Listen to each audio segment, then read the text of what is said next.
شمشیر بے نیام حضرت خالد بن ولید part number 50 اپنا اسلامک اسٹوڈیو۔ ناظرین، اسی دوران ایک عورت نے بھی نبوت کا دعویٰ کیا۔ اس کا نام سجا تھا، وہ الحارث کی بیٹی تھی۔ ناظرین، اب چلتے ہیں نبوت کا جھوٹا دعویٰ کرنے والی دوسری شخصیت کی حالات زندگی کی جانب۔ اسے ام صادرہ بھی کہا جاتا تھا۔ اس کی ماں عراق کے ایک قبیلے سے تھی اور باپ بنو یربو سے تعلق رکھتا تھا۔ ناظرین، الحارث اپنے قبیلے کا سردار تھا۔ سجا نامی لڑکی بچپن سے خودسر اور آزاد خیال تھی۔ وہ چونکہ سرداروں کے خاندان میں جنی پلی تھی، اس لیے دوسروں پر حکم چلانا اس کی سرشت میں شامل تھا۔ وہ غیر معمولی طور پر ذہین اور عقل مند نکلی۔ اس کے متعلق اختلاف رائے بھی پایا جاتا ہے، لیکن یہ بات سب نے متفقہ طور پر کہی ہے کہ سجا قدرتی طور پر شاعرہ تھی، ہر بات منظوم کرتی تھی، اس کی زبان میں چاشنی تھی۔ اس کی ماں کا قبیلہ عیسائی تھا، اس لیے سجا نے بھی عیسائیت کو ہی پسند کیا۔ ناظرین، سجا کے کانوں میں یہ خبریں پڑی کہ طلحہ اور مسیلمہ نے بھی نبوت کا دعویٰ کیا ہے اور لوگ ان کی بیعت کر رہے ہیں، تو اس نے بھی نبوت کا دعویٰ کر دیا۔ وہ جوان ہو چکی تھی، خدا نے اسے دیگر اوصاف کے علاوہ حسن بھی دیا تھا۔ اس کے سراپا اور چہرے پر ایسا تاثر تھا کہ لوگ اس سے مسحور ہو کر اسے نبی مان لیتے تھے۔ بہت سے لوگ اس کی شاعری سے متاثر ہوئے۔ ناظرین، وہ صرف نبی بن کے کہیں بیٹھنا نہیں چاہتی تھی، اس نے اپنے پیروکاروں کی ایک فوج تیار کر لی اور بنی تمیم کے ہاں جا پہنچی۔ ان قبائل کے جو سردار تھے وہ رسول اکرم علیہ الصلوۃ والسلام کے مقرر کیے ہوئے تھے۔ یہ تھے زبرقان بن بدر، قیس بن عاصم، وکی بن مالک اور مالک بن نویرہ۔ ناظرین، سجا نے مالک بن نویرہ کو اپنے پاس بلایا اور اسے کہا کہ وہ مدینہ کو تہ و تیغ کرنے آئی ہے اور بنو تمیم اس کا ساتھ دیں۔ ناظرین، مالک بن نویرہ نے اسے بتایا کہ کئی قبیلے اسے پسند نہیں کرتے، پہلے انہیں زیر کرنا ضروری ہے۔ سجا زیر کرنے کا مطلب کچھ اور سمجھی تھی، اس کے پاس اچھا خاصا لشکر تھا۔ ناظرین، مالک بن نویرہ نے اس میں اپنی فوج شامل کر دی اور قبیلوں کی بستیوں پر حملہ آور ہوئے۔ قبیلے ان کے آگے ہتھیار ڈالتے چلے گئے، لیکن سجا نے انہیں یہ کہنے کی بجائے کہ اسے نبی مانے، ان کے گھر لوٹ لیے اور ان کے مویشی چھین لیے۔ ناظرین، اس مال غنیمت سے اس کا لشکر بہت خوش ہوا۔ اس کی لوٹ مار کی شہرت دور دور تک پھیل گئی۔ سجا ایک مقام نباج پہنچی اور اس علاقے کی بستیوں میں لوٹ مار شروع کر دی، لیکن یہ قبیلے متحد ہو گئے اور سجا کو شکست ہوئی۔ ناظرین، وہ ایک اور حملہ کرنا چاہتی تھی، لیکن اسے ایک مجبوری کا سامنا تھا۔ اس کے لشکر کے کئی سرداروں کو نباج کے قبیلوں نے پکڑ کر قید میں ڈال دیا تھا۔ ناظرین، سجا نے اپنا ایلچی ان قیدیوں کی رہائی کے لیے بھیجا۔ پہلے اس علاقے سے کوچ کرو۔ قبیلوں کے سرداروں نے ایلچی سے کہا، تمہیں تمہارے قیدی مل جائیں گے۔ ناظرین، سجا نے یہ شرط قبول کر لی اور اپنے سرداروں کو آزاد کرا کے اس علاقے سے نکل گئی۔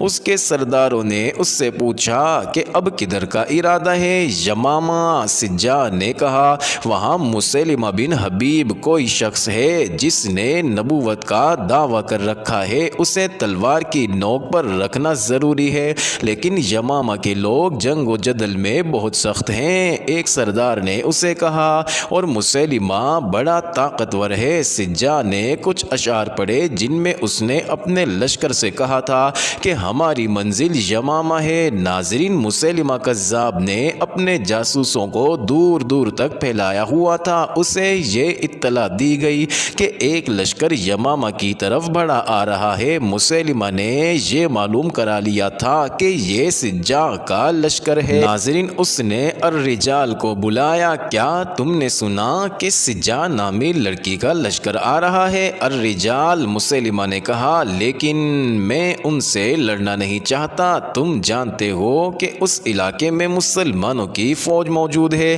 جس کا سالار اکرمہ ہے۔ کیا ہمارے لیے یہ بہتر نہیں ہوگا کہ سجا اور اکرمہ کی لڑائی ہو جائے، اور جب دونوں لشکر آپس میں الجھے ہوئے ہوں اس وقت ہم اس پر حملہ کر دیں، اگر ان کی ٹکر نہ ہوئی تو تم کیا کرو گے؟ الرجال نے کہا پھر میں سجا کے ساتھ دوستی کا معاہدہ کروں گا۔ مسیلمہ نے کہا ناظرین صورت وہی پیدا ہو گئی، سجا اور اکرمہ کی فوجیں ایک دوسرے سے بے خبر رہیں اور سجا یمامہ کے بالکل قریب آ گئی۔ مسیلمہ نے اپنا ایک ایلچی سجا کے پاس اس پیغام کے ساتھ بھیجا کہ سجا اس سے ملنے اس کے پاس آئے تاکہ دوستی کا معاہدہ کیا جا سکے۔ ناظرین سجا نے جواب بھیجا کہ وہ آ رہی ہے، لیکن مسیلمہ کو قبل از وقت اطلاع مل گئی کہ سجا اپنے لشکر کو ساتھ لا رہی ہے۔ اس نے سجا کو پیغام بھیجا کہ لشکر کو ساتھ لانے سے میں یہ سمجھوں گا کہ تم دوستی کی نیت سے نہیں آ رہی، زیادہ سے زیادہ یہ کر سکتی ہو کہ اپنے چند ایک محافظوں کو ساتھ لے آؤ۔ ناظرین مسیلمہ کے ایک درباری نے اس سے کہا سنا ہے کہ سجا کا لشکر اتنا بڑا ہے کہ یمامہ کی وہ اینٹ سے اینٹ بجا دے گا، اور یہ بھی سنا ہے۔ ایک اور نے کہا وہ قتل و غارت کر کے اور لوٹ مار کر کے آگے چلی جاتی ہے، اس سے وہی محفوظ رہتا ہے جو اس کی نبوت کو تسلیم کر لیتا ہے۔ کیا تم مجھے ڈرا رہے ہو؟ مسیلمہ نے پوچھا کیا تم یہ مشورہ دینا چاہتے ہو کہ میں اپنی نبوت سے دستبردار ہو کر اس کی نبوت کو تسلیم کر لوں؟ نہیں، اسے جواب ملا ہمارا مطلب احتیاط سے ہے، وہ کوئی اپنا ہاتھ نہ دکھا جائے۔ مسیلمہ کذاب نے قہقہ لگایا اور کہا تم شاید میری صورت دیکھ کر مشورے دے رہے ہو، کیا تم مجھے کوئی ایسی عورت دکھا سکتے ہو جو میرے پاس آئی ہو اور میری گرویدہ نہ ہو گئی ہو؟ سجا کو آنے دو، وہ آئے گی جائے گی نہیں، اور وہ زندہ بھی رہے گی۔ ناظرین وہ آ گئی اور وہ لشکر کے بغیر آئی۔ یمامہ کے لوگوں نے اسے دیکھا اور آوازیں سنائی دیں، اتنی خوبصورت اور طرح دار عورت پہلے کبھی نہیں دیکھی تھی۔ اگر نبوت حسن پر ملتی تو اس عورت کو نبوت مل سکتی ہے۔ اس کے ساتھ 40 محافظ تھے جو اعلیٰ نسل کے گھوڑوں پر سوار تھے، ایک سے ایک خوبصورت جوان تھا۔ ناظرین کمر سے تلواریں لٹک رہی تھی اور ان کے ہاتھوں میں برچیاں تھیں۔ سجا جب قلعے کے دروازے پر پہنچی تو دروازہ بند تھا، اسے دیکھ کر بھی کسی نے دروازہ نہ کھولا۔ کیا ایسا آدمی خدا کا رسول ہو سکتا ہے جو مہمان کو بلا کر دروازہ بند رکھتا ہے؟ سجا نے بلند آواز سے کہا کیا وہ نہیں جانتا کہ وہ اس عورت کی توہین کر رہا ہے جسے خدا نے نبوت عطا کی ہے؟ معزز مہمان، قلعے کے اوپر سے آواز آئی تم پر سلامتی ہو، ہمارے رسول مسیلمہ کذاب نے کہا ہے کہ محافظ باہر رہیں اور مہمان اندر آ جائیں، دروازہ کھول دو۔ ناظرین سجا نے دلیری سے کہا اور اپنے محافظوں سے کہا تم سب قلعے سے دور چلے جاؤ، لیکن ہم ایک اجنبی پر کیسے اعتبار کر سکتے ہیں؟ محافظ دستے کے سردار نے کہا اگر سورج غروب ہونے تک میں واپس نہ آئی تو اس قلعے کو ملبے کا ڈھیر بنا دینا۔ سجا نے کہا اور اس شہر کے ایک بچے کو بھی زندہ نہ چھوڑنا، میری لاش کو مسیلمہ اور اس کے خاندان کے خون سے نہلا کے یہیں دفن کر دینا، لیکن مجھے یقین ہے کہ میں قلعہ سے کچھ لے کر نکلوں گی۔ ناظرین محافظ چلے گئے اور دروازہ کھل گیا، مگر اس کے استقبال کے لیے مسیلمہ موجود نہیں تھا۔ اس کے حکم پر دروازے پر کھڑے 2 گھڑ سوار اسے قلعے کے صحن میں لے گئے جہاں ایک چوکور خیمہ نصب تھا، اس کے ارد گرد درخت اور پودے تھے اور نیچے گھاس تھی۔ ناظرین سجا کو خیمے میں داخل کر دیا گیا، اندر کی سجاوٹ نے اسے مسحور کر دیا، مگر مسیلمہ کذاب وہاں نہیں تھا۔ وہ بیٹھ گئی۔ تھوڑی دیر بعد مسیلمہ کذاب خیمے میں داخل ہوا۔ سجا نے اسے دیکھا تو اس کے ہونٹوں پر مسکراہٹ آ گئی، اس مسکراہٹ میں تمسخر تھا۔ سجا نے اتنا بدصورت آدمی کبھی نہیں دیکھا تھا۔ ناظرین اتنے چھوٹے قد کا آدمی شاذر و نادر ہی کبھی نظر آتا تھا۔ کیا تم نے نبوت کا دعویٰ کیا ہے؟ سجا نے اس سے طنزیہ لہجے میں پوچھا۔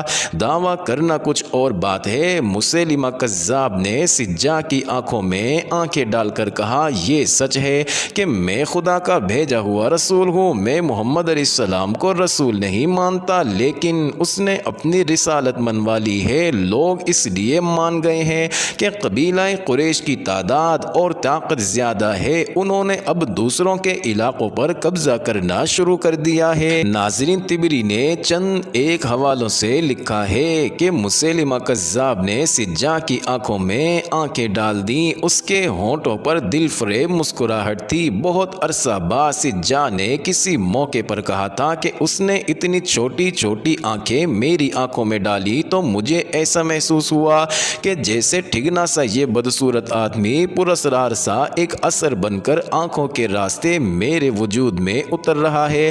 مجھے اطمینان سا ہونے لگا کہ یہ شخص مجھے قتل نہیں کرے گا۔ کچھ اور وقت گزرا تو اس احساس نے جیسے مجھے بے بس کر دیا کہ میں اس کے وجود میں سما جاؤں گی اور میرا وجود ختم ہو جائے گا۔ اگر تم نبی ہو تو کوئی الہامی بات کرو، سجا نے کہا۔ تم نے کبھی سوچا ہے کہ تم کس طرح پیدا ہوئی تھی؟ مسیلمہ کذاب نے ایسے انداز سے کہا جیسے شعر پڑھ رہا ہو۔ تم نے شاید یہ بھی نہیں سوچا کہ جس طرح تم پیدا ہوئی تھی اس طرح تم بھی انسانوں کو پیدا کرو گی، مگر تنہا نہیں، مجھے خدا نے بتایا ہے۔ اس نے قرآن کی آیات کی طرز کے الفاظ بولے۔ وہ ایک زندہ وجود سے زندہ وجود پیدا کرتا ہے، پیٹ سے انتڑیوں سے۔ خدا نے مجھے بتایا ہے کہ عورت مانند ظرف کے ہے جس میں کچھ ڈال کر نکالا جاتا ہے، ورنہ ظرف بیکار ہے۔ ناظرین، سجا مسحور ہوتی چلی گئی۔ مسیلمہ کذاب شاعروں کے لب و لہجے میں باتیں کرتا رہا۔ سجا نے محسوس ہی نہ کیا کہ مسیلمہ اس کے جذبات کو مشتعل کر رہا ہے، اور وہ یہ بھی محسوس نہ کر سکی کہ سورج غروب ہو چکا ہے۔ مجھے یقین ہے کہ تم آج رات یہیں رہنا چاہو گی، مسیلمہ کذاب نے کہا۔ اگر چہرے دیکھنے ہیں تو تم دن ہو، میں رات ہوں، مگر تم نے اس پر بھی غور نہیں کیا ہوگا کہ دن پر رات کیوں غالب آ جاتی ہے اور دن اپنا سورج رات کی تاریک گود میں کیوں ڈال دیتا ہے۔ یہ ہر روز ہوتا ہے، اس کا وقت مقرر ہے۔ رات سورج کی چمک دمک کو کھا نہیں جاتی، بڑے پیار سے اسے جگا کر دوسرے افق پر رکھ دیتی ہے۔ ہاں مسیلمہ، سجا نے کہا، میرا جی چاہتا ہے کہ میں مان لوں کہ تم سچے نبی ہو۔ اتنا بدصورت آدمی اتنی خوبصورت باتیں نہیں کر سکتا۔ کوئی غیبی طاقت ہے جو تم سے اتنی اچھی باتیں کرا رہی ہے۔ ناظرین، وہ چونک پڑی اور بولی، سورج غروب ہو گیا ہے۔ اگر میں نے قلعے کی دیوار پر کھڑے ہو کر اپنے محافظوں کو یہ نہ بتایا کہ میں زندہ ہوں تو تمہاری بستیوں کی گلیوں میں خون بہنے لگے گا۔ ناظرین، مسیلمہ نے اسے اپنے 2 محافظوں کے ساتھ قلعے کی دیوار پر بھیج دیا اور خیمے میں رکھا ہوا آتش دان جلانے کا حکم دیا۔ فانوس بھی روشن ہو گئے۔ مسیلمہ کذاب نے آتش دان میں چھوٹی سی کوئی چیز رکھ دی، کمرے میں خوشبو پھیلنے لگی۔ ناظرین، سجا واپس خیمے میں آئی تو اس پر خمار سا طاری ہونے لگا۔ وہ عام سی عورتوں کی طرح رومان انگیز باتیں کرنے لگی۔ کیا یہ اچھا نہیں ہوگا کہ ہم میاں بیوی بن جائیں؟ مسیلمہ کذاب نے اس کی آنکھوں میں آنکھیں ڈال کر پوچھا۔ اس سے اچھی اور کوئی بات نہیں ہو سکتی، سجا نے مخمور سی آواز میں جواب دیا۔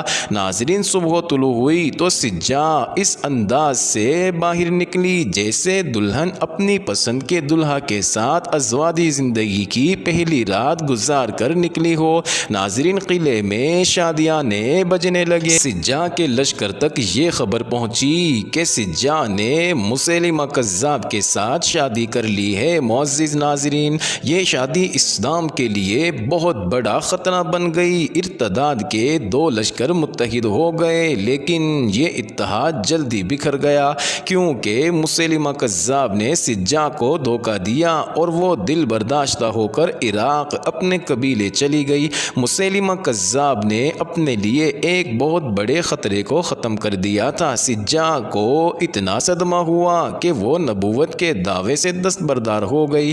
بعد میں وہ سچے دل سے مسلمان ہو گئی اور کوفہ چلی گئی تھی۔ اس نے بڑی لمبی عمر پائی اور متقی اور پارسا مسلمان کی حیثیت سے مشہور رہی۔ ناظرین، اب اگلا لمحہ بڑا خطرناک تھا۔ معزز ناظرین، یہ انٹرسٹنگ ویڈیو جاری ہے، اگلی ویڈیو قسط نمبر 51 میں دیکھ لکھنا مت بھولیے گا۔